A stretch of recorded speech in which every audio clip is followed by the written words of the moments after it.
A chilly but bright welcome to the IoD garden in this January morning and our first IoD99Bites of the year.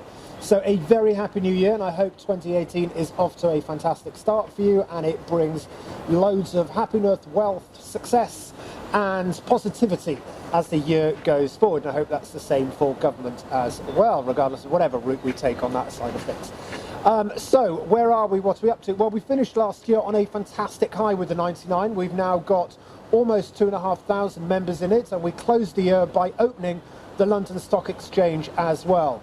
And this year is going to build on that as well, not only opening the London Stock Exchange again later on in the year, but taking regular delegations to Number 10 to meet the relevant Prime Minister's special advisors on different areas of business, trade and entrepreneurship, and also taking our first official IoD99 delegation to Argentina for the G20 Entrepreneurs Summit there, which Jamie and I and the policy team here are going to be leading on. But without further ado, and to give you an insight of what has been going on over the last few weeks, and there's been a fairly busy few weeks, and it's no doubt going to be a busy year as well, I'm going to hand over to Jamie, and then we've got an awesome 99er to give a bit of an insight into his business as well. So Jamie, what has happened? Well, I mean, guys, it's been a bit of a mixed start to the year, I think, from the startup point of view. The news coming out of various places at once gives you quite a lot of sort of positive sense, kind of positivity for 2018, and then some of it's a little bit more wary as well. So some of the kind of big news in terms of funding going towards startups is actually looking at the kind of 2017 venture capital landscape in Europe. And I think 2017 actually saw the largest share of venture capital funding flowing to European companies of any other year that preceded it. And the lion's share of that funding went to UK startups. In the last 3 months of 2017, I think half of all the funding that flowed to European startups went to UK startups. These big funding rounds, which is very, very exciting. On the other hand, 2017 also saw the first dip in a while in terms of the number of startups actually being founded in the UK, and it dropped by about 5.5%, which has been reported this week and is worrying some people. I have to say that's not really a pessimism that is that's shared by 99ers. If we look at the 99 survey that we did at the end of last year, that was widely covered as well, optimism about investment and growth in 2018 for IoD99ers and their businesses is actually very high. 83% of all 99ers saying they're actually very optimistic about their prospects for this year, which basically is very positive. There were some other things to tease out of that survey, which I think are worth dwelling on for a second. In particular, the kind of primary worry is inevitably around what is the future trading status with the EU going to be, and that's going to be something that's just going to stick with startups, I think, throughout 2018 as we move towards that final cliff edge date that they're saying is March 2019. So there are kind of positive and negative things, I think, coming out for the start of the year, but by and large, I think 99ers are feeling pretty chipper. And we're going to be doing more with the policy team this year, and they've got a fantastic group of IoD members called Policy Voice who really input into the day-to-day policy issues. Now, we've already had 34 99ers sign up to that off the email at the end of last year. We're going to be encouraging more and more of you to do that. So if you've got any interest in the policy landscape, if you're facing any issues, do please make sure you sign up to Policy Voice and you have a chat with Jamie and the team. Only last week you held your parliamentary reception where you had the Secretary of State for Business and others come along. So they really do lobby at the top level. And you were on 5 Live yesterday, Jamie, talking about entrepreneurship and tech and things like this. It's overall relatively positive going into 2018. Yeah, I think people are pretty positive going into 2018, and actually we see it amongst the wider IoD membership as well. Interestingly, entrepreneurs are more positive than the bulk of the rest of British business. I think a lot of that positivity comes down to the kind of agility that's sort of inherent within startups. You can almost price some of the big changes coming down the line in 2018 into the cost of starting your business and into the kind of early structural changes that you decide to make within your business. And I think that agility has actually put startups in a really positive place in comparison to the wider business community. And it came up in the survey from 2016 as well, but it was really high, the number of people that started whilst in full-time or part-time employment.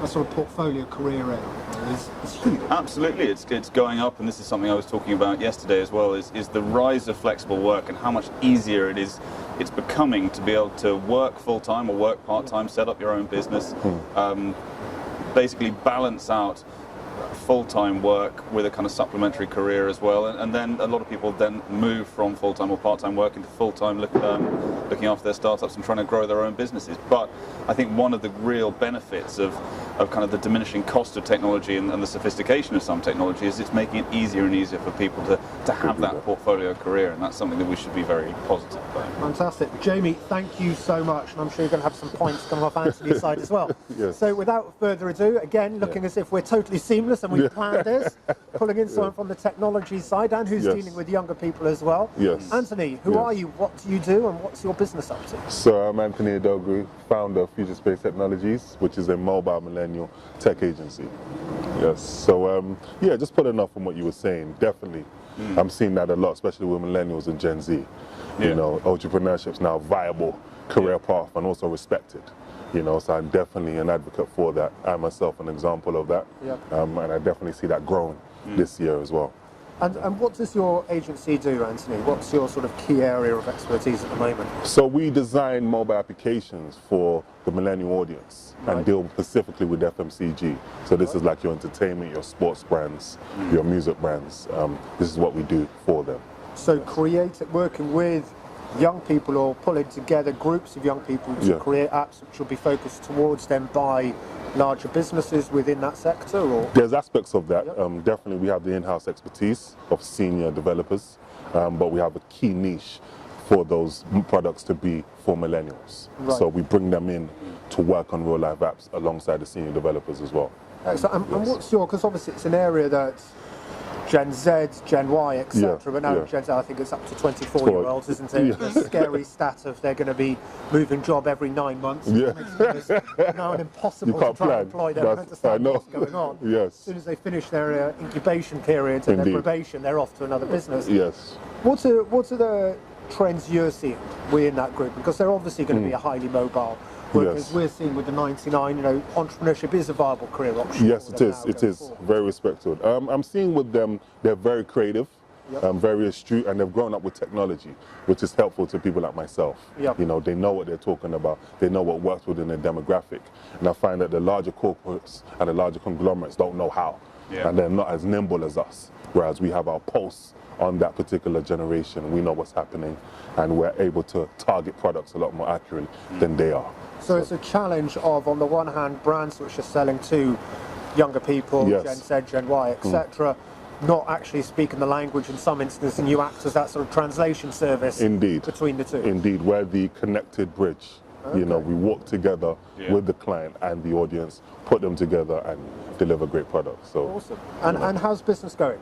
Very well, very well. We're looking to expand, you know, not only in the UK, but globally as well.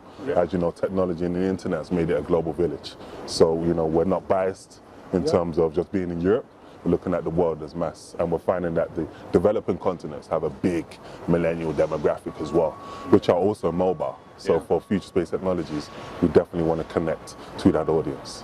And technology and sort of digital enablement is going to be one of the key strands of the Commonwealth Heads of Government meeting coming up, which obviously, speaking about developing nations, is a key area for you. But technology is sort of your area of expertise, Jamie. It is a massive enabler, isn't it?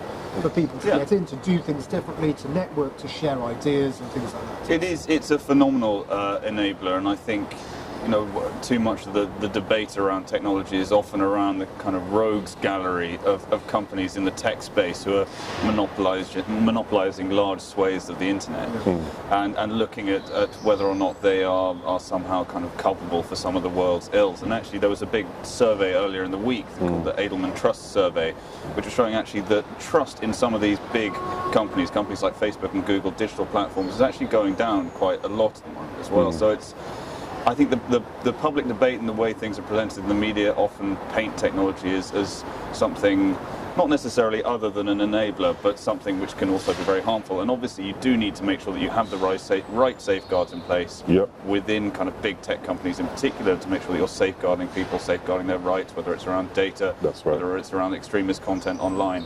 But I think sometimes that discussion, that kind of narrative around tech as an enabler and kind of lifting people into kind of larger networks and kind of opening them up to enormous consumer markets and wider networks as well is often lost in that debate around what are the great ills of the tech sector. And the big debate about the issue around fake news at the moment as well, the type of content that people are getting. But you're right, you do sort of hear a lot of negativity about this technology space at the moment, where actually it can produce, and it does do some amazing things. It does, and it's made things a lot more easy, I think. You know, as well as the funny characters that we come across online who do some silly things. You know, technology has been fantastic. You know, I'm an advocate for it. Unfortunately, for those that are PC about it, it's not going anywhere.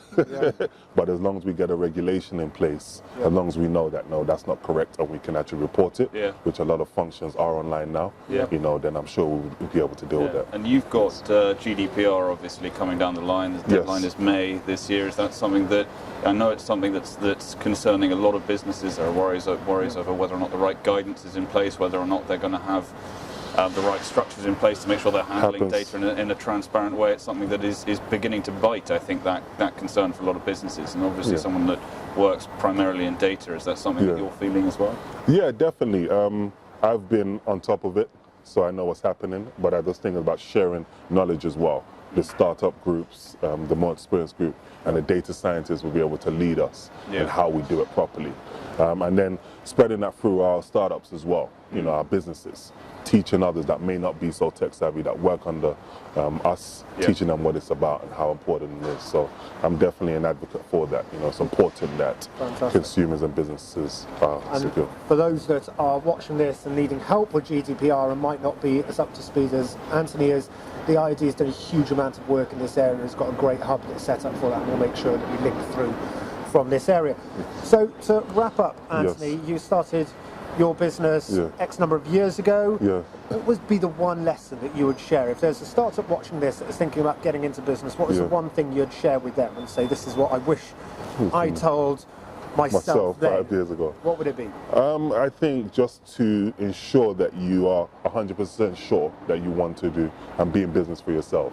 I think we see the success characters, but some of us have not done the research in how many times they may have failed before they got to their success. So what I would have told myself a few years ago is to be sure that this is the area that you want to go into, and also surround yourself with those that are maybe a few years ahead of you, which averts 50% of error. You know, trying to go and slug it yourself or be a superhero isn't always the best thing. You know, so always make sure. Real life support and understanding. You know, something I would definitely. Going into things with your eyes wide open. Is always a good piece of advice. Indeed. You know. Anthony, thank you so much. Jamie, thank you so much. Thank you all very much indeed for watching. Have a great weekend, and we will see you next week with another IoD99Bites.